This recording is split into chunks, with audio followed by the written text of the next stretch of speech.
আল্লাহর ব্যাপারে নিরাশ হবেন না, তার দয়ার প্রতি আশা হারাবেন না। যখন কোনো বান্দার জন্য দুনিয়া সংকীর্ণ হয়ে আসে, বিশেষ করে যখন আপনাকে মানুষ পরিত্যাগ করে, এবং বিশেষ করে এমন কেউ যার ওপর আপনি আস্থা রাখতেন কিন্তু সে আপনাকে নিরাশ করেছে, আপনি আল্লাহর পরে তার উপরে আশা রাখতেন অথচ সে আপনাকে লাঞ্ছিত করেছে, সেই সময়ে জেনে রাখবেন যে আল্লাহ চাচ্ছেন আপনি তার শরণাপন্ন হন।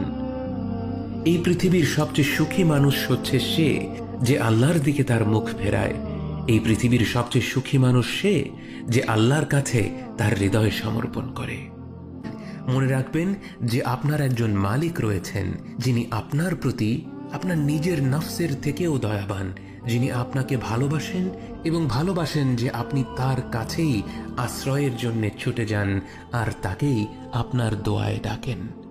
জেনে রাখবেন যে একমাত্র আল্লাহর প্রতি দৃঢ় বিশ্বাসী আপনার জীবনের সংকীর্ণতা দূর করে প্রাচুর্য এনে দিতে পারে, অন্ধকার দূর করে আবার আলোকিত করে দিতে পারে।